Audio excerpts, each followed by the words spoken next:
Hello dear friends, आज हम शुरुआत करने जा रहे हैं क्लास 12th का पहला टॉपिक मैट्रिक्स। तो इसके बारे में हम बिल्कुल डिटेल से समझेंगे।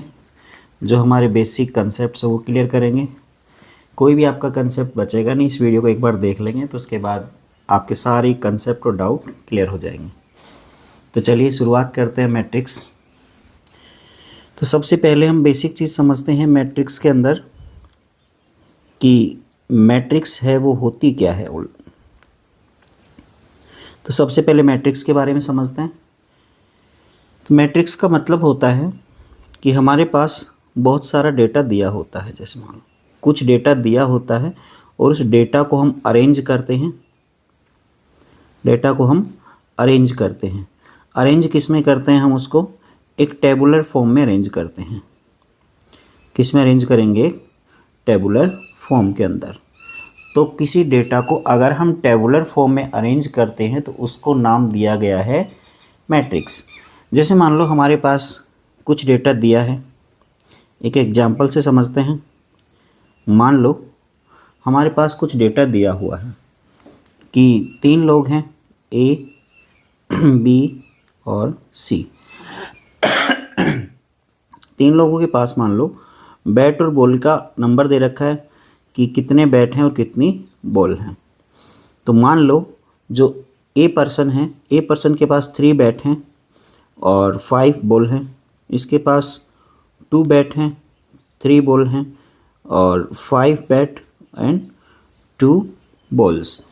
तो ये मान लो ए बी सी 3 पर्सन हैं। ए बी सी ये 3 कैंडिडेट है। इनके पास नंबर ऑफ बैट और नंबर ऑफ बॉल दिए हैं। तो ये जो हमें डेटा दिया हुआ है तो इस डेटा को हम एक टेबुलर फॉर्म में अरेंज करेंगे और उसी का नाम क्या दिया हुआ है? मैट्रिक्स। तो इन सब को अगर हम अरेंज करें तो ऐसे अरेंज करेंगे इनको। तो इसमें मान लो 3, 2 एंड 5, फिर 5, 3, 2। ये जो हमने इसके जो ये डेटा दिया हुआ है इसको अरेंज किया है इनको सबको मिला के। तो ये जो टेबुलर फॉर्म में हमने अरेंज किया है यही हमारे पास क्या कहलाता है? मैट्रिक्स। तो मैट्रिक्स क्या होता है? सिंपल सा दोबारा देखते हैं। हमारे पास कुछ डेटा दिया होता है और उस डेटा को हम एक टेबुलर फॉर्म में अरेंज करते हैं और टेबुलर फॉर्म में अरेंज करके जो रिप्रेजेंट करते हैं उसे ही हमने नाम किसका दिया है? मैट्रिक्स का। चलिए आगे बढ़ते हैं। आगे हम समझते हैं कि मैट्रिक्स के अंदर हमारा जो अगला टॉपिक है मैट्रिक्स के अंदर, देखो सारे कंसेप्ट हम स्टेप बाय स्टेप क्लियर करेंगे। इसमें आपका बेसिक बिल्कुल भी नहीं रहेगा और सारी चीज़ें क्लियर हो जाएंगी। तो अगला है हमारे पास ऑर्डर ऑफ ए मैट्रिक्स। किसी मैट्रिक्स का ऑर्डर क्या होता है? तो देखिए मैट्रिक्स का ऑर्डर समझने के लिए हमें ध्यान देना पड़ेगा कि जैसे मान लो हमारे पास कुछ डेटा दिया हुआ है। इसमें मान लो कुछ जस्ट ए बी सी, फिर यहाँ दिया है D E F G H I. ये हमें एक मैट्रिक्स का फॉर्म दिया हुआ है सॉरी। तो जो मैट्रिक्स का फॉर्म हमें दिया हुआ है तो इस मैट्रिक्स के फॉर्म में ये लो, ये हमें एक मैट्रिक्स का फॉर्म दिया हुआ है। तो ऑर्डर की बात करें तो ऑर्डर क्या होता है? तो ऑर्डर के लिए हमें देखना पड़ेगा इसमें। तो इस तरह से जो हमें लाइनें दे रखी हैं ये वाली, इनको हम बोलते हैं रो। तो इस तरह से जैसे मान लो जो हमने एग्जांपल लिया है इसमें हमारे पास कितनी रो हैं? First, second, third. और इस तरह से जो हमें दे रखी हैं इनको हम बोलते हैं कॉलम।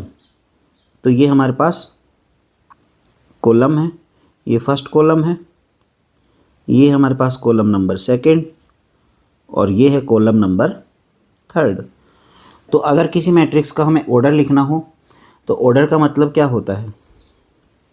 तो अगर हमें ऑर्डर लिखना है, ऑर्डर ऑफ ए मैट्रिक्स, तो ऑर्डर होता है सबसे पहले हम लिखते हैं number of row into number of column. तो जितनी रो हैं पहले वो लिखेंगे, फिर मल्टीप्लाई का साइन और उसके बाद जितने कॉलम हैं वो ये लिख देंगे, तो हमारे पास बन जाएगा इसका ऑर्डर। तो जैसे जो हमने ऊपर एग्जाम्पल लिया है इसमें 3 तो रो हैं और 3 ही कॉलम हैं।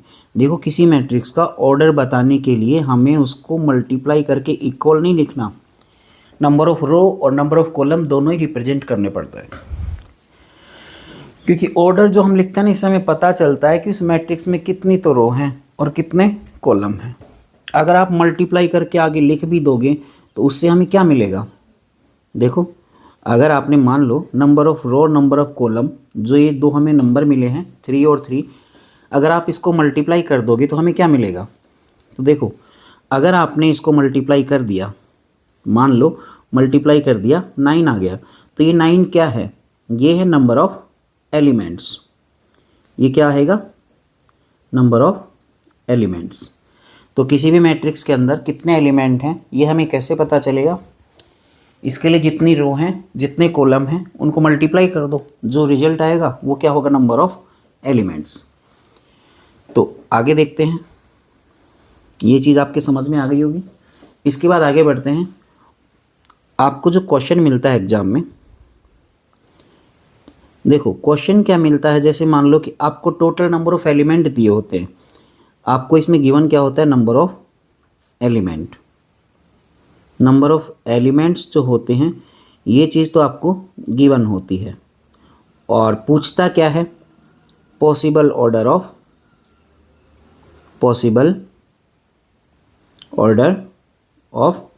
मैट्रिक्स, कि आपको नंबर ऑफ एलिमेंट दे दे और पूछे कि कितने आप उसमें मैट्रिक्स बना सकते हो, कितने टाइप की, तो ये सब आपसे पूछता है। तो देखो जैसे मान लो एक एग्जांपल लेते हैं, उसके अकॉर्डिंग समझते हैं। मान लो आपको दिया गया है नंबर ऑफ एलिमेंट्स दिए हैं, नंबर ऑफ एलिमेंट्स ये हमें दिए हुए हैं। तो नंबर ऑफ एलिमेंट अगर आपको दे रखे हैं, मान लो 20 दिया हुआ है, तो पॉसिबल ऑर्डर कैसे निकालते हैं, तो जो पॉसिबल ऑर्डर हम निकालते हैं मैट्रिक्स का, पॉसिबल ऑर्डर ऑफ मैट्रिक्स, तो ये कैसे निकालते हैं, इसके लिए जो आपको नंबर ऑफ एलिमेंट मिले हैं हमें उसका क्या करना है, फैक्टर करने हैं। तो इसके पॉसिबल फैक्टर करने हैं हमें, पॉसिबल जो फैक्टर बनेंगे वही हमारे पास नंबर पॉसिबल ऑर्डर होंगे।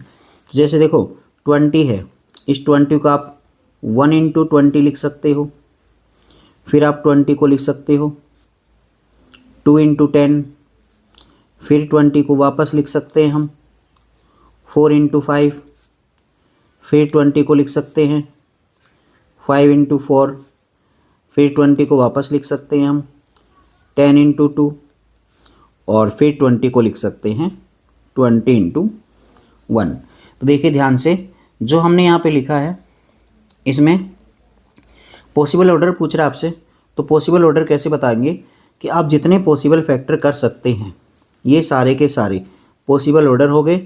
तो अगर नंबर ऑफ एलिमेंट 20 हैं, नंबर ऑफ एलिमेंट कितने हैं, 20 हैं, तो पॉसिबल ऑर्डर यहाँ पे कितने आए, पॉसिबल ऑर्डर ऑफ मैट्रिक्स, मतलब कितने टाइप की मैट्रिक्स बना सकते हैं डिफरेंट ऑर्डर की। तो पॉसिबल ऑर्डर कितने आए मैट्रिक्स के, ये आ गए आपके पास 1 2 3 4 5 6, तो आपके पास कितने पॉसिबल ऑर्डर आए, 6। तो इस तरह से आपको कितने भी नंबर ऑफ एलिमेंट दे रखे हों उससे आप पॉसिबल मैट्रिक्स के ऑर्डर निकाल सकते हैं। चलिए नेक्स्ट पे चलते हैं आगे। नेक्स्ट है आपके पास में कि कोई मैट्रिक्स हम कैसे कंस्ट्रक्ट करें। अगर आपसे पूछे कि कोई मैट्रिक्स बनाओ, कंस्ट्रक्ट ऑफ ए मैट्रिक्स, किसी मैट्रिक्स को बनाना हो और उसमें आपको एलिमेंट के बारे में जानकारी दे रखी हो, तो पहले हम समझेंगे मैट्रिक्स के अंदर। जैसे मान लो आपको एक मैट्रिक्स ए दे रखी है और उसमें पॉसिबल एलिमेंट आपको पता हो, जैसे मान लो पहला एलिमेंट A11 दिया हो, दूसरा A12 दिया हो, A13 दिया हो, A21 दिया हो, A22 दिया हो, A23 दिया हो। ऐसे ही हमें पॉसिबल मैट्रिक्स दे रखी है। देखिए ध्यान से, इसका जैसे कोई भी एलिमेंट उठाओ आप, जैसे आपने लिया A21, तो इस एलिमेंट के अंदर ध्यान से देखना, जो एक ये 1 लिखा है और ये 2 लिखा है, चलो इसको मिटा देते हैं, ये लिखा है 2 1। तो देखिए अगर आपके पास इसके अंदर जो ये पहला वाला है, ये बताता है कि जो ये एलिमेंट है पूरा का पूरा, इसकी पोजीशन बताता है कि कौन सी रो के अंदर है। ये हमें रो के बारे में इंफॉर्मेशन देता है, रो की पोजीशन बताता है। और ये जो 1 है, दूसरा नंबर लिखा है हमने, ये हमें बताता है कॉलम की पोजीशन। किसकी पोजीशन बताएगा? कॉलम की, कि कौन से कॉलम में ये लाई करता है। तो A21 का मतलब हुआ कि जो हमने एलिमेंट उठाया है ये सेकेंड रो में है और फर्स्ट कॉलम में है। तो इस तरह से आप कोई भी एलिमेंट की इन्फॉर्मेशन बता सकते हैं। इसको रिप्रेजेंट करते हैं आप I से, अगर बेसिक आप रिप्रेजेंट करें, और इसको J से।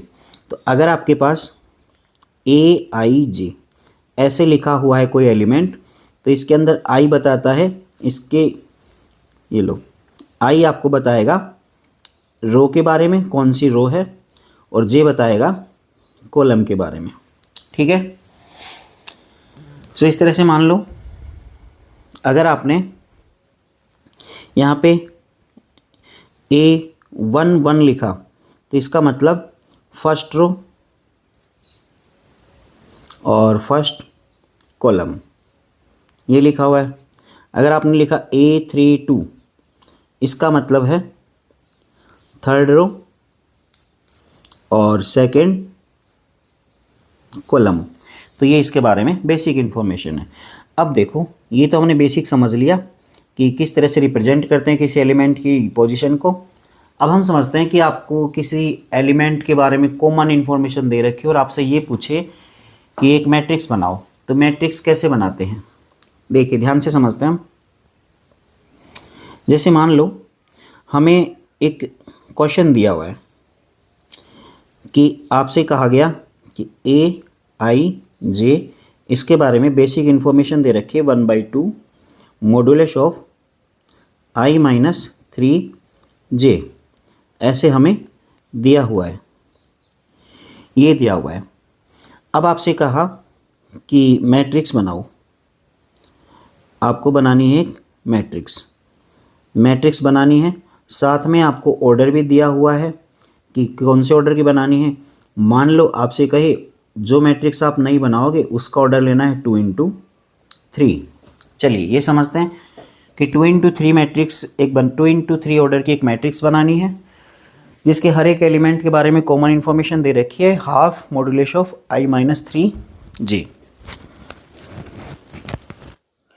तो देखिए अगर हमें ये दिया हुआ है तो समझना है इसमें कैसे बनाते हैं हम। तो AIJ, इसके लिए देखो, जो ये AIJ हमें दिया हुआ है, एक बार हम I की जगह पुट करते हैं 1। चलो एक बार हम मैट्रिक्स बना लेते हैं। तो I का मतलब होता है नंबर ऑफ रो और J का मतलब होता है नंबर ऑफ कॉलम। तो आपको पहले ही बता दिया है कि 2 × 3 की मैट्रिक्स बनानी है। तो अगर आपको ऑर्डर दिया हुआ है 2 × 3 की, तो इसका मतलब जो आप मैट्रिक्स बनाओगे इसमें इसका ऑर्डर होगा 2 × 3। 2 × 3 का मतलब हुआ कि इसमें 2 तो होंगी रो और 3 क्या होंगे? कॉलम होंगे। तो 2 रो होंगी और 3 कॉलम होंगे, ये हमें पहले ही बता दिया जाएगा। ठीक है, तो जो बेसिक हम A मानेंगे मैट्रिक्स, वो मानेंगे A11, A12। देखो कॉलम 3 लेने हैं तो एक एलिमेंट और लेंगे A13। फिर सेकंड के लिए आएंगे A21, A22, A23। तो ये हमने एक मैट्रिक्स बना ली है। अब इसके एलिमेंट फाइंड करने हैं, जो फॉर्मूला हमें गिवन था। चलो फॉर्मूला हमें क्या गिवन था? AIJ इक्वल्स टू हाफ, फिर आगे दिया हुआ था आपको I-3J, यही था। चलो अब हम निकालते हैं A11। तो पहला एलिमेंट निकाले अगर A11, तो ऊपर वाले फॉर्मूले के अंदर I की जगह 1 पुट करेंगे और J की जगह 1 पुट करेंगे, तो क्या आएगा? हाफ, I की जगह 1 और J की जगह भी 1। तो यहाँ से हमें मिलेगा हाफ एज इट इज़, फिर 1 माइनस 3। देखो मोड अपना काम करेगा, मोड का मतलब नेगेटिव वैल्यू को पॉजिटिव में कन्वर्ट करना है, तो ये -2 है और -2 को मोड ने कन्वर्ट किया तो ये आ गया आपका 2 और आंसर कितना मिला 1। तो इस तरह से हम A11 की वैल्यू निकाल लेंगे। अब निकालते हैं A12 की वैल्यू। तो देखो A12 के लिए I की वैल्यू कितनी है 1 और J की वैल्यू कितनी है 2, तो हाफ I की वैल्यू हम पुट करेंगे 1, फिर J की वैल्यू पुट करेंगे हम 2, ये आ गया हमारे पास। तो हाफ एज इट इज़, फिर 1 लिखा हमने, -6 लिखा, फिर ये हाफ और मोड के अंदर आ गया माइनस का 5। तो इस तरह से मोड का माइनस हो गया प्लस का 5 और अभी आ गया आपके पास 5/2। तो इस तरह से आपको मिल गया A12, इधर मिल गया A11। अब नेक्स्ट एलिमेंट निकालते हैं। नेक्स्ट आपके पास A13। A13 के लिए अगर हम निकालें तो A13 आएगा आपका हाफ। देखो पहले 1 है बाद में 3 है, पहले जो लिखा है वो I के लिए, बाद में लिखा है वो J के लिए, तो फॉर्मूला हमारा वही चलेगा। I की जगह हम रख देंगे 1 -3 और J की जगह क्या रख देंगे 3। तो अब हमारे पास क्या आएगा हाफ मॉडुलस 1 - 9, तो ये आ गया हाफ मोड -8 और -8 के बाद हमें मिल गया -8 है वो मोड के अंदर है तो ये बन गया प्लस का 8, तो ये प्लस का 8 है तो ये आ गया 8/2। तो यहाँ से A13 = 4। इस तरह से हमने 3 एलिमेंट निकाल लिए, 3 और निकाल लेते हैं। चलिए देखो A11 मिल गया, A12 मिल गया, A13 मिल गया। अब हम निकालते हैं A21। फॉर्मूला हमारा वही है, हाफ पहले जो वैल्यू है वो I की, तो I की जगह 2 रखा हमने, -3 × J की जगह रखा 1। I - 3J फॉर्मूला था, I की वैल्यू मतलब जो पहले 2 लिखा है तो 2 I की वैल्यू है, ये वाला 2 आपका, और बाद में जो 1 लिखा है J की वैल्यू है। ठीक है, तो ये आ गया आपका हाफ 2 - 3। यहाँ से हाफ एज इट इज आएगा, ब्रैकेट में -1, तो ये बन गया आपका -1 हो गया प्लस का 1 और ये बन गया 1/2। तो यहाँ से मिल गया, सॉरी गलत लिख दिया, A21। इसके बाद में हम नेक्स्ट पे आते हैं। नेक्स्ट आपका है A22। A22 के लिए हाफ एज इट इज रहेगा आपका, I - 2J है, इस वाले केस में I और J दोनों ही कितने हैं 2 हैं, तो I की जगह भी 2 रखना है और J की जगह भी क्या रखना है 2 रखना है। तो यहाँ से आएगा हाफ, फिर आ गया 2 -6, ये आपके पास 1/2, अंदर है -4, -4 का मोड मतलब प्लस का 4, 4/2। यहाँ से A22 मिल गया हमें 2। चलिए आगे चलते हैं। आगे हमारे पास एक लास्ट एलिमेंट बचा इसका और वो है A23। A23 निकालेंगे तो हाफ तो फॉर्मूले का एज इट इज रहेगा, I की वैल्यू 2 है यहाँ पे और J की वैल्यू है 3। यहाँ से आ गया हाफ, ये आ गया 2 - 9, तो ये आ गया आपका हाफ और अंदर माइनस का 7, ये आ गया -7 हो गया +7, 7/2। तो ये आ गया आपके पास A23। तो जो देखो अब हम बनाएंगे मैट्रिक्स, जो A मैट्रिक्स बनानी थी, तो हमारी जो A मैट्रिक्स थी वो कुछ ऐसे थी। A11 था, उसमें A12 था, A13 था, फिर A21, A22 और A23। हम सारे एलिमेंट की वैल्यू रख देंगे तो यहाँ से हमें मिल जाएगी मैट्रिक्स A। तो देखो A मैट्रिक्स क्या मिली हमें, A11 की वैल्यू हमें ऊपर दे रखी है, कितनी मिली थी 1। A12 की वैल्यू कितनी मिली हमें 5/2। A13 की वैल्यू कितनी मिली 4। A21 की हाफ, फिर A22 की वैल्यू मिली हमें 2 और A23 की 7/2। इस तरह से हमें A मैट्रिक्स मिल गई है। तो बेसिक कंसेप्ट था, इसको आपने समझ लिया अच्छे से। आगे चलते हैं। चलिए नेक्स्ट पे आते हैं हम। नेक्स्ट कंसेप्ट है हमारे पास, कि जो मैट्रिक्स होती है हमारे पास वो बहुत सारे टाइप की होती हैं। तो अगला टॉपिक है हमारा टाइप्स ऑफ मैट्रिक्स। मैट्रिक्स के कितने टाइप होते हैं? तो मैट्रिक्स के टाइप देखते हैं, ध्यान से समझना, बहुत सिंपल सिंपल है। सबसे पहले अगर हम देखें तो जैसे मान लो रो मैट्रिक्स है। रो मैट्रिक्स क्या होती है? तो रो मैट्रिक्स के अंदर आपके पास नंबर ऑफ रो, जो आप मैट्रिक्स लेते हो इसमें या जो मैट्रिक्स बनाते हो उसमें नंबर ऑफ रो, वो कितनी रो होती हैं? एक ही रो होती है। अच्छा, बात करें कॉलम की, तो कॉलम हमारे पास कितने भी हो सकते हैं। फॉर एग्जाम्पल हमने लिया 1 2 3, जैसे ये मैट्रिक्स ली, तो ये रो मैट्रिक्स है क्योंकि इसमें एक ही रो है। कितनी रो है इसमें? एक सिंगल रो है, एक ही रो है, इसका मतलब ये रो मैट्रिक्स है। अगर मान लो एक मैट्रिक्स आप बी दूसरी लो, 2, सॉरी डॉट नहीं लगाना इसमें, सारे डेटा ऐसे कैसे लिखने, 2 3 5 9 7। तो इसमें देखो हमने नंबर ऑफ कॉलम तो इंक्रीज कर दिए, लेकिन नंबर ऑफ रो हमने उतनी ही रखी है।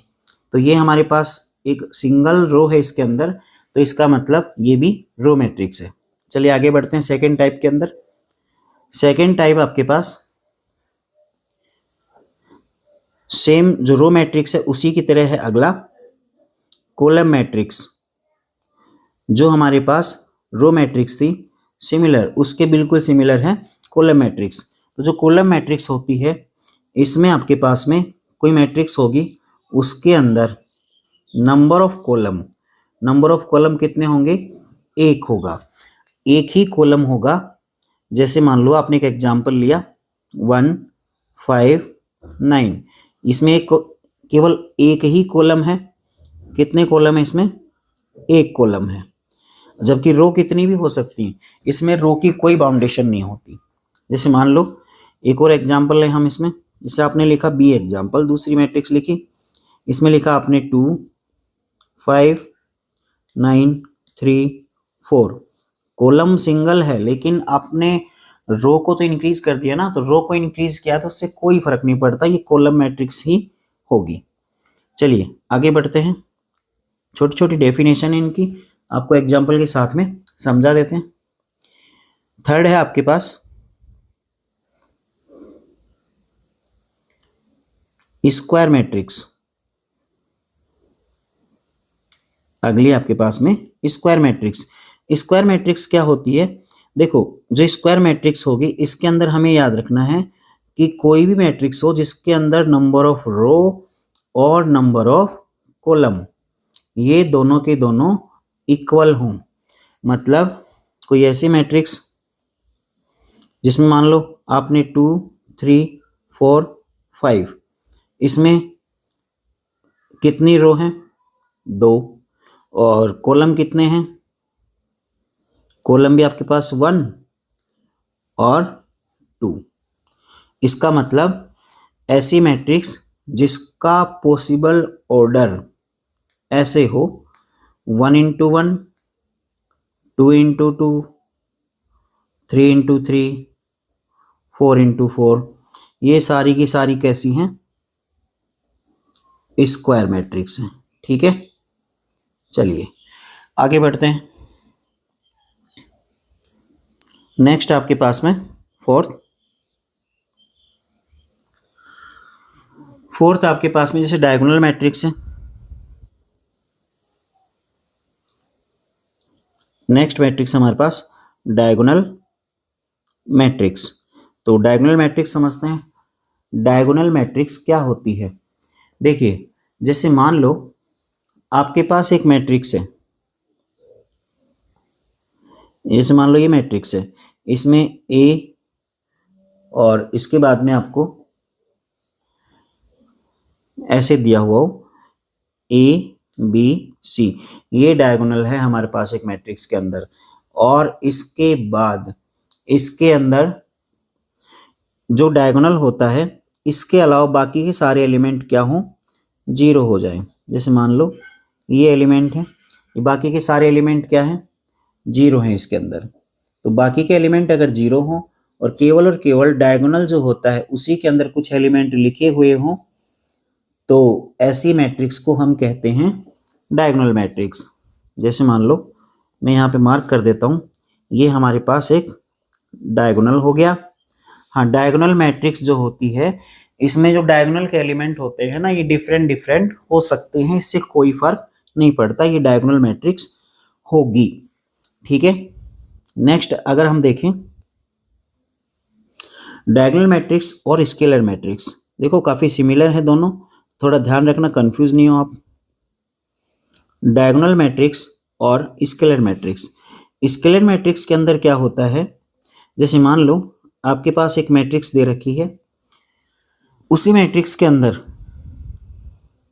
डायगोनल मैट्रिक्स में जो डायगोनल के एलिमेंट थे वो डिफरेंट डिफरेंट हो सकते हैं, लेकिन स्केलर मैट्रिक्स को हम डायगोनल मैट्रिक्स से ही आगे बढ़ाते हैं, लेकिन इसके अंदर जो डायगोनल के एलिमेंट होंगे वो सारे के सारे क्या होंगे, सेम होंगे। बस इतना सा फर्क है इसमें, जो आपके पास डायगोनल मैट्रिक्स है उसके अंदर तो अलग अलग हो सकते हैं, लेकिन स्केलर मैट्रिक्स में सारे सेम होंगे।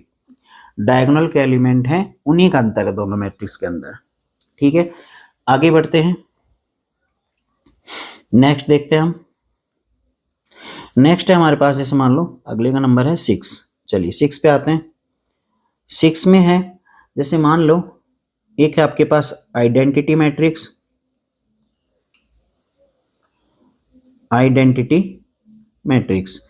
तो ये आइडेंटिटी मैट्रिक्स क्या होती है, मान लो जैसे आपको एक मैट्रिक्स ए दी हुई है, जो इससे पहले हमने पढ़ी है क्या, स्केलर मैट्रिक्स, उसके अंदर जो डायगोनल के एलिमेंट होते हैं ना वो सारे के सारे सेम होते हैं। उससे भी आगे चलें तो हम ये मान लें कि जो डायगोनल के एलिमेंट है सारे ही 1 हो जाएं। तो अगर सारे एलिमेंट 1 हो जाएं तो इसका मतलब फिर वो मैट्रिक्स क्या होगी, जैसे ये लिखा हमने,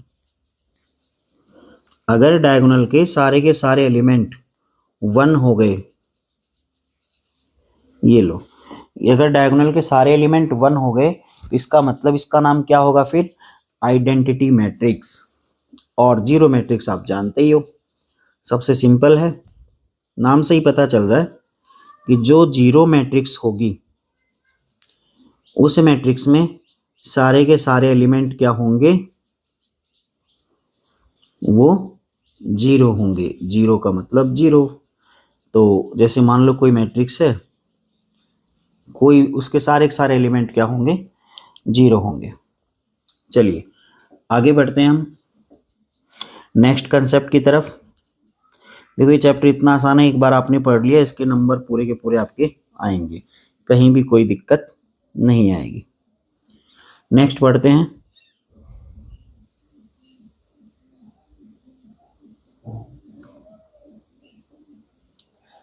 कि इक्वल मैट्रिक्स, कोई दो मैट्रिक्स हैं वो इक्वल कैसे होती हैं। तो देखो दो मैट्रिक्स इक्वल हो तो इसका मतलब दो कंडीशन होती है उसमें। पहली कंडीशन, उनका ऑर्डर है वो क्या होना चाहिए, सेम होना चाहिए।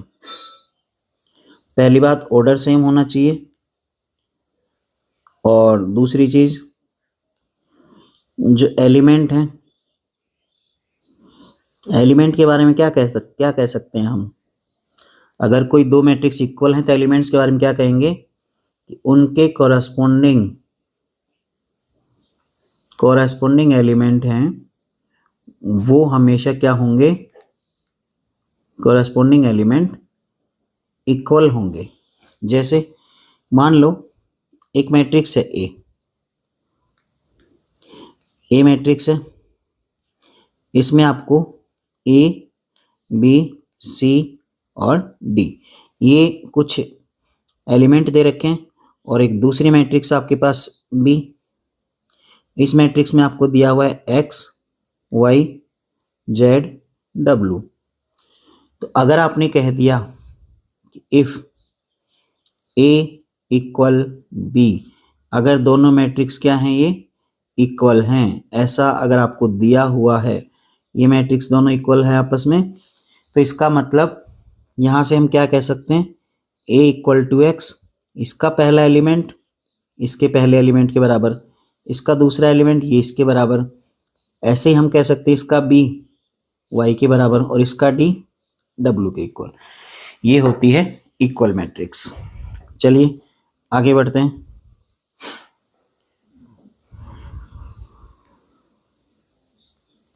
इक्वल मैट्रिक्स के बाद में हम देखते हैं कि कोई दो मैट्रिक्स को ऐड सब्ट्रैक्ट ये सब कैसे करते हैं हम। तो ये सब देख लेते हैं एक बार कि कोई दो मैट्रिक्स आपको दे रखी हो, इनको ऐड कैसे करना होता है, सब्ट्रैक्ट कैसे करते हैं। चलिए आगे बढ़ते हैं। आगे हमारे पास नेक्स्ट टॉपिक है addition. 1 second. Addition of matrix. आपको मैट्रिक्स दे रखी हो, उनका एडिशन कैसे होगा। अच्छा, एडिशन और सब्ट्रैक्शन, एडिशन और सब्ट्रैक्शन में सेम ही कंडीशन लगती है, ठीक है। इन दोनों के अंदर ही सबसे पहली बात क्या ध्यान रखना है कि दोनों मैट्रिक्स का ऑर्डर क्या होना चाहिए, सेम होना चाहिए। ऑर्डर क्या होना चाहिए, सेम या इक्वल बोल सकते हैं आप। सेकंड चीज हमें ध्यान रखनी है इसमें, पहली बात तो ऑर्डर सेम होगा। सेकंड, या आप ऐड करते हो या सब्ट्रैक्ट करो, ऐड और सब्ट्रैक्ट उसके अंदर केवल कॉरस्पॉन्डिंग एलिमेंट ही ऐड और सब्ट्रैक्ट होंगे। कौन से एलिमेंट, कॉरस्पॉन्डिंग एलिमेंट, ठीक है। तो जो आपके पास कॉरस्पॉन्डिंग एलिमेंट हैं वो ही ऐड होंगे, वो ही सब्ट्रैक्ट होंगे। जैसे मान लो एक मैट्रिक्स है ए, ये दे रखी है आपको, चलो नंबर ले लेते हैं, चलो हम 2 3 5, यहाँ ले लेते हैं 1 2 3। ये हमने एक ए मैट्रिक्स ली है। अब ले लेते हैं बी मैट्रिक्स, और बी मैट्रिक्स ली हमने 1 2, यहाँ ले लिया हमने 4, फिर ले लिया हमने 3 4 5। ये हमने दो मैट्रिक्स ले ली हैं। तो अगर हमें दोनों मैट्रिक्स के अंदर ऐड या सब्ट्रैक्ट करना हो, जैसे मान लो आपको a प्लस बी निकालना है, a प्लस बी निकालना है, तो इसके लिए सबसे पहले ऑर्डर चेक करेंगे। तो a का ऑर्डर क्या है, 2 रो हैं और 3 कॉलम है, तो b का ऑर्डर भी क्या होना चाहिए, सेम होना चाहिए, 2 रो और 3 कॉलम। तो अगर पहले तो ऑर्डर चेक कर लेंगे, ऑर्डर सेम होना चाहिए, ऑर्डर सेम होगा तो ही ऐड और सब्ट्रैक्ट कर सकते हैं हम। तो अगर हमें a प्लस बी निकालना है, तो a प्लस बी के लिए हम ये देखते हैं कि पहला एलिमेंट मतलब a11 वाला a11 वाले से ही ऐड होगा। तो इसका मतलब 2 प्लस 1 लिखा जाएगा। फिर सेकंड 3 प्लस 2 5 प्लस 4, फिर है 1 प्लस 3, फिर आपके पास आएगा 2 प्लस 4 एंड 3 प्लस 5। तो जो इसका रिजल्ट आएगा, एक मैं सर्कल बना देता हूँ, वो ध्यान रखना है ना। इस मान लो ये फर्स्ट एलिमेंट है, ये इसी से होगा ऐड और सब्ट्रैक्ट। ऐसे मान लो ये 2 है, ये किससे होगा, इस 4 से। तो ऐसे हमने सारे करस्पॉन्डिंग एलिमेंट लिए हैं। तो यहाँ से आ गया 3, यह आ गया 5, यह है 9, यहाँ 4 6 और 3 प्लस 5, यह आ गया आपका 8। तो ऐड और सब्ट्रैक्ट दोनों का मेथड बिल्कुल सेम है। अगर मान लो आपको निकालना हो a माइनस बी, अगर a माइनस बी निकालना है तो सेम उसी तरह 2 माइनस 1 3 माइनस 2 5 माइनस 4, फिर आएगा आपके पास 1 माइनस 3, फिर आएगा 2 माइनस 4, फिर आएगा 3 माइनस 5। तो यहाँ से आ गया आपके पास में, यह आ गया 1, ये भी 1, ये भी 1 आ गया, ठीक है। यह आ गया माइनस टू और माइनस 2। तो ये आपके पास a माइनस बी आ जाएगा, ठीक है। चलो आगे बढ़ते हैं हम। एडिशन और सब्ट्रैक्शन बिल्कुल आसान है, आपको करस्पॉन्डिंग एलिमेंट पे ध्यान देना है। इसके बाद आपके पास इम्पोर्टेंट है इसके अंदर मल्टीप्लिकेशन, ठीक है, और वो सीखना है। उसके बाद कोई दिक्कत नहीं है, मैट्रिक्स आपका कंप्लीट हो जाएगा, पूरे सारे कंसेप्ट क्लियर हो जाएंगे। अच्छा, एक बात बताता हूँ आपको छोटी सी बेसिक। कोई मैट्रिक्स है, अगर उस मैट्रिक्स को आप मल्टीप्लाई करो, मल्टीप्लाई बाय, सॉरी क्या लिख दिया, मल्टीप्लाई बाय ए स्केलर, किसी भी एक नंबर से आप उसको मल्टीप्लाई करो। जैसे मान लो ए मैट्रिक्स है 2 3 5 4 और आपको पूछे 5a निकालो, ये क्या आएगा? तो आप क्या करोगे, 5a का मतलब है 5, और जो आपके पास मैट्रिक्स है वो सारे के सारे एलिमेंट उससे मल्टीप्लाई हो जाएंगे।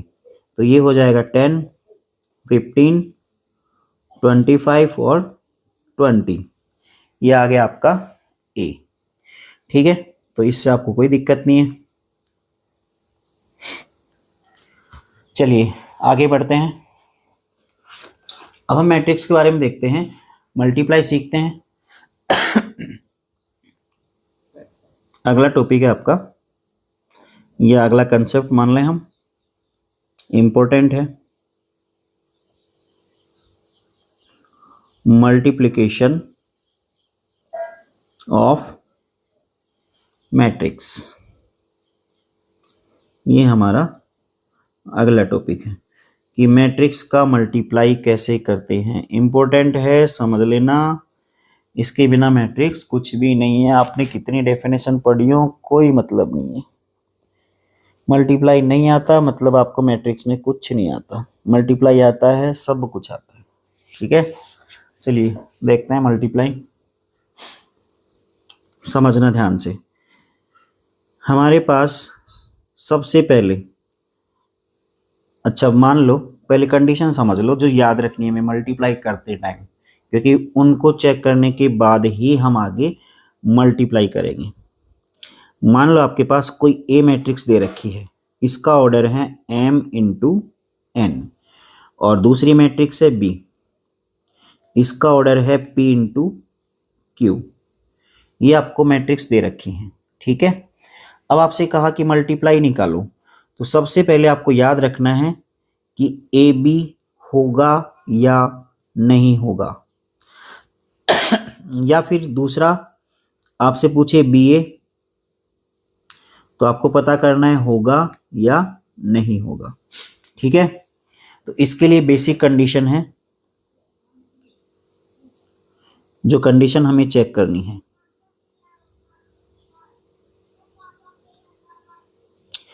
देखिए, अगर आपको a और b को मल्टीप्लाई करना है तो पहले ए बी के लिए लिख लेता हूं मैं, चलो। जैसे आपको ए बी निकालना है, ए बी निकालना है तो सबसे पहले आप a का ऑर्डर लिखें, तो a का ऑर्डर आपके पास कितना है m इंटू एन, और b का ऑर्डर कितना है आपके पास p इंटू क्यू। तो जब भी आप मल्टीप्लाई करते हैं तो मल्टीप्लाई करने के लिए m और n, सॉरी n और p, ये दोनों के दोनों क्या होने चाहिए, इक्वल होने चाहिए। n इक्वल टू p ये होना बहुत जरूरी है। अगर ये बराबर नहीं है तो मल्टीप्लाई पॉसिबल नहीं होगा, फर्स्ट कंडीशन ये याद रखना। उसके बाद ये जो सेकंड बच गया m और q, ये m इंटू क्यू जो नंबर आएगा ये हमारे पास, इसको हम बोलेंगे ऑर्डर ऑफ ए बी। जो नई मैट्रिक्स आएगी ना आपके पास ए बी, उसका ऑर्डर क्या होगा m इंटू क्यू, ठीक है। चलिए दूसरा, अगर बी ए की बात करें तो देखो एग्जाम्पल समझोगे तो उसमें समझ में आ जाएगा। चलो ए बी से ही समझ लेते हैं कि जैसे मान लो ए है कोई मैट्रिक्स, एक मैट्रिक्स ए है, अभी केवल ऑर्डर समझा रहा हूँ मैं आपको, सारा मतलब सॉल्यूशन नहीं समझा रहा, सॉल्यूशन आगे करेंगे हम, ठीक है। ए है, इसका ऑर्डर है 2 × 3, और एक मैट्रिक्स बी है, इसका ऑर्डर है 3 × 1। तो आपसे कहे कि ए बी निकालो, तो ए बी पॉसिबल है क्या, उसको चेक करेंगे पहले। पॉसिबिलिटी चेक करने के लिए ये जो 3 है, ये 3 है, ये दोनों बराबर होने चाहिए, 3 है तो इसका मतलब बच गया कि आपके पास 2 और 1, तो ये किसका ऑर्डर आएगा, 2 × 1 ए बी का आ जाएगा, ठीक है। चलिए आगे बढ़ते हैं। सिमिलरली अगर हम बात करें बी ए के लिए, बी ए, इसके लिए कंडीशन पूछे तो इसके लिए हमें ध्यान रखना है, सबसे पहले हमें बी लिखना है और बी का ऑर्डर देखना है। बी का ऑर्डर क्या है, मान लो ऊपर हमने लिया था P × Q, ये बी का ऑर्डर है, और ए का ऑर्डर कितना है, M × N। तो जब बी ए निकालना हो तो बी ए निकालने के लिए हमें ध्यान रखना है, वही सिमिलरली पास पास वाले दोनों बराबर होने चाहिए, मतलब Q = M होना जरूरी है। और सेकंड वाला जो बच गया आपका P × N, ये क्या होगा, ऑर्डर ऑफ, ये आएगा आपके पास ऑर्डर ऑफ बी ए, तो ये ऑर्डर ऑफ बी ए आ जाएगा, ठीक है। 1 सेकेंड, 1 सेकेंड,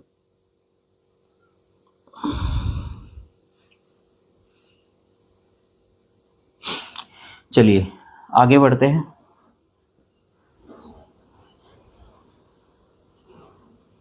हमने ऑर्डर निकाल लिया बी ए का, अब हम मल्टीप्लाई करना सीखते हैं, कैसे मल्टीप्लाई करते हैं, चलो देखते हैं। अगर हमें क्वेश्चन दिया हो, एक मैट्रिक्स ए दे रखी है और ए मैट्रिक्स का ऑर्डर दिया हुआ है, जैसे मान लो उसमें एलिमेंट भी आपको दे रखे हैं 2 3 4 1, ये है आपके पास ए। सेकंड बी मैट्रिक्स आपको दे रखी हो 3 4 2 1, ये हमें बी दे रखे हैं। चलो इसको और बड़ा मान लेते हैं,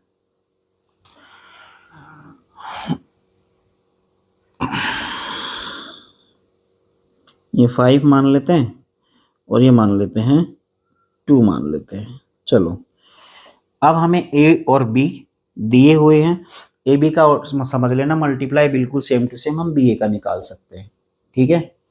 चलिए ए बी का समझते हैं हम। हमें इसमें पूछ रहा है कि ए बी निकालो, क्या निकालना है, ए बी। ध्यान देना, ए बी निकालने के लिए हम क्या करेंगे, तो जब हम ए बी निकालते हैं तो सबसे पहले ए लिखेंगे हम। ए में हमारे पास 2 है, 3 है, 4 है, 1 है, ये तो ए के एलिमेंट हो गए। फिर लिखते हैं हम बी। देखो जब बी ए निकालेंगे तो पहले बी को लिखना है आपको, बाद में ए को लिखना है, नहीं तो फिर गलती होने के चांसेस बढ़ जाएंगे।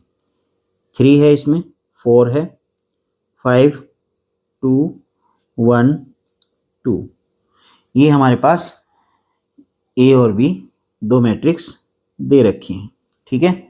हमें निकालना है ए बी, तो ए बी निकालने के लिए क्या करना है, देखो ध्यान से समझेंगे। जब हमें ए बी निकालना है तो सबसे पहले तो हम चेक करेंगे इनका ऑर्डर। देखो इसका ऑर्डर कितना है, 2 × 2, इसका ऑर्डर कितना है, 2 × 3। मैंने बताया था कि आपको सबसे पहले क्या चेक कर लेना है कि ये वाली वैल्यू इसके इक्वल होनी चाहिए, ये इक्वल है, सबसे पहले तो ये इक्वल होनी चाहिए।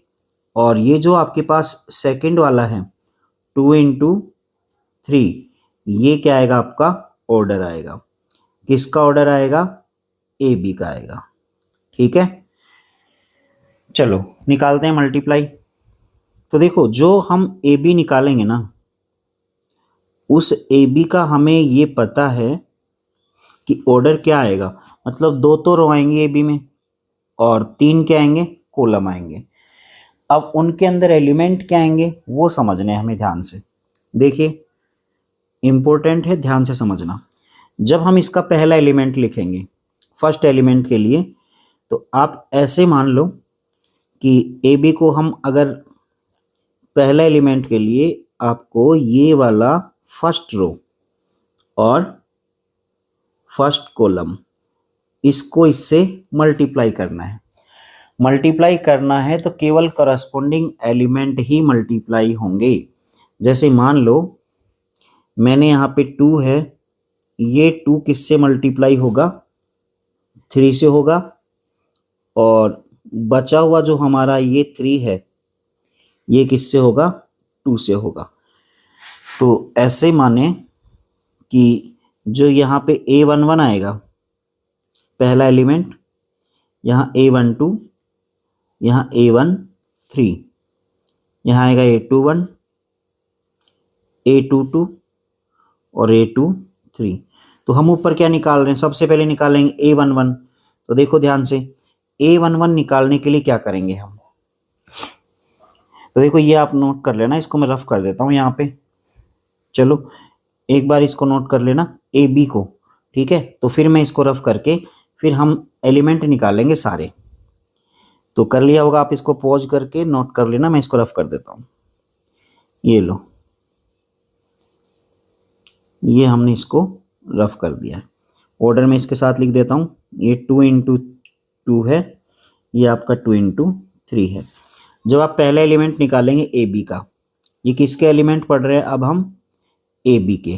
तो A11 निकालेंगे, तो A11 के लिए आप 2 को किससे मल्टीप्लाई करेंगे, 3 से, फिर प्लस, फिर 3 × 2, ये आएगा आपका A11, ठीक है।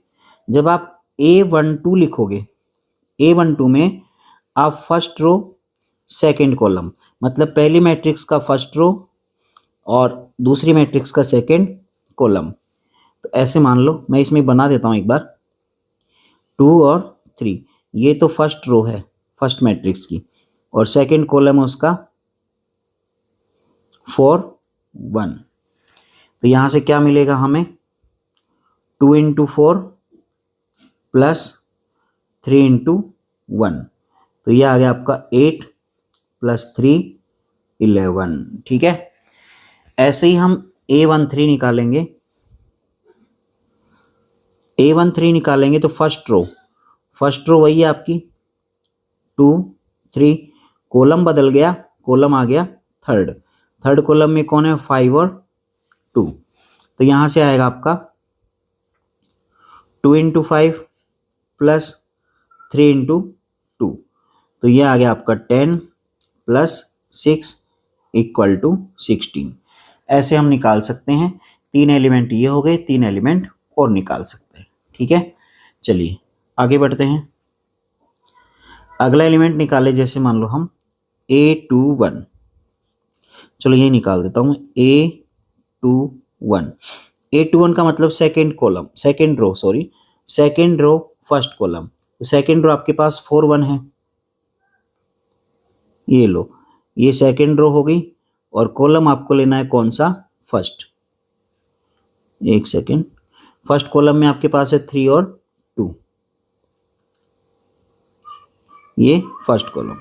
तो यहां से हमें क्या मिलेगा, 4 × 3 प्लस 1 × 2, तो ये आ गया 12 + 2 = 14। नेक्स्ट एलिमेंट हम देखते हैं A22। इसमें हम सेकेंड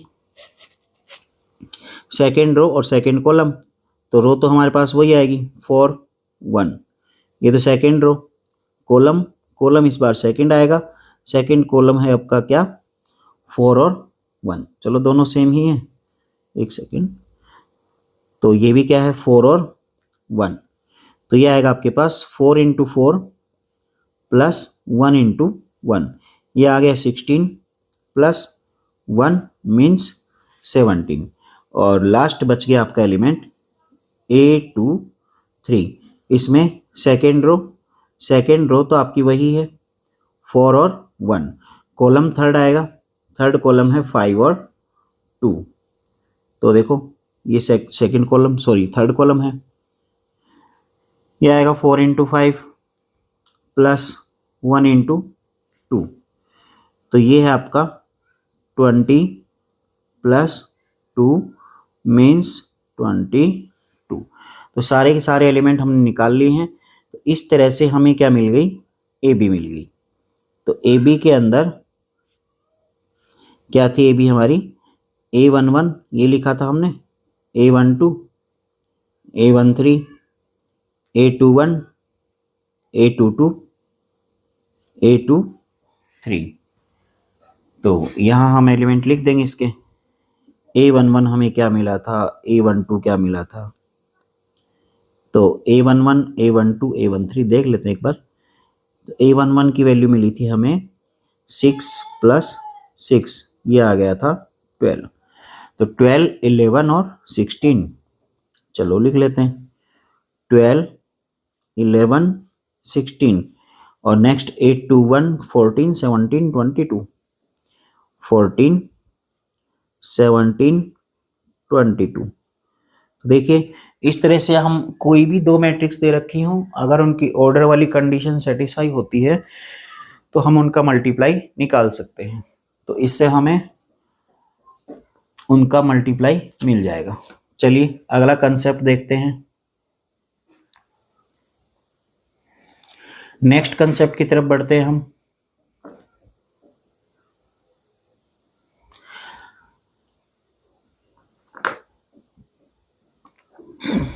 नेक्स्ट है हमारा ट्रांसपोज ऑफ ए मैट्रिक्स। कोई भी आपको मैट्रिक्स दे रखी हो और उसका क्या निकालना है, ट्रांसपोज निकालना है। तो ट्रांसपोज मैट्रिक्स आप कैसे निकालते हो, देखो सिंबल क्या होता है। मान लो अगर आपको ट्रांसपोज ऑफ मैट्रिक्स ए, इसके बारे में एक सिंबल मतलब सिंपल सा लिख के बताएं तो वो क्या लिखते हैं, उसको टी से डिनोट करते हैं, ए टी से या ए डैश से। चलो कैसे करते हैं देखो, इसका मतलब रिप्रेजेंट करते हैं ए टी से, या फिर हम मान लें ए डैश, इसी को हम बोलते हैं ट्रांसपोज ऑफ मैट्रिक्स ए।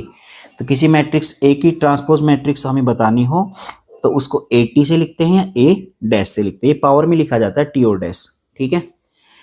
निकालते कैसे हैं ये समझते हैं। तो देखो अगर मान लो हमें ए मैट्रिक्स दे रखी हो,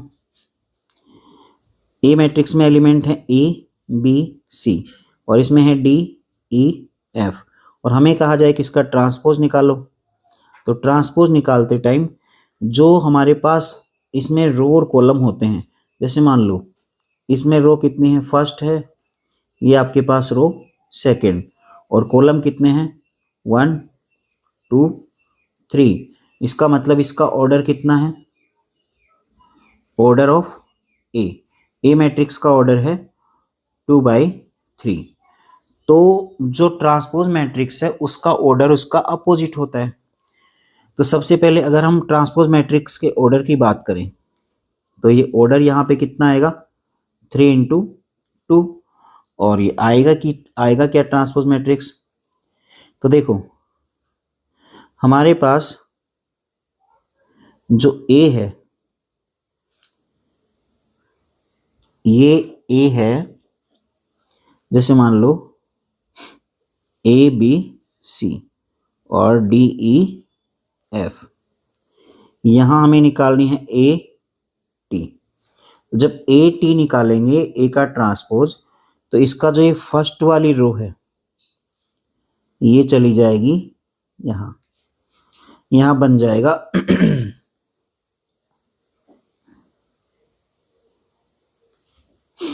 यहां आ जाएगी ए बी सी। आया कुछ समझ में। तो ये आपकी फर्स्ट रो बन गई, फर्स्ट कॉलम उधर का, और सेकंड रो सिमिलरली बन जाएगी सेकंड कॉलम। तो इस तरह से हम बता सकते हैं। जैसे यहाँ पे देखें हम, ये हमारे पास सेकंड रो, ये चली गई इधर, ये क्या बन गई सेकंड कॉलम बन गई इधर का। ये लो। तो इस तरह से हम ट्रांसपोज मैट्रिक्स निकालते हैं। तो ट्रांसपोज मैट्रिक्स क्या होती है, कोई सिंपल मैट्रिक्स दे रखी हो, उसका ऑर्डर बदल देते हैं, उसकी रो को उसके कॉलम में लिख देते हैं और कॉलम को रो में लिख देते हैं। रिप्रेजेंट किससे करते हैं, ए टी से या ए डैश से।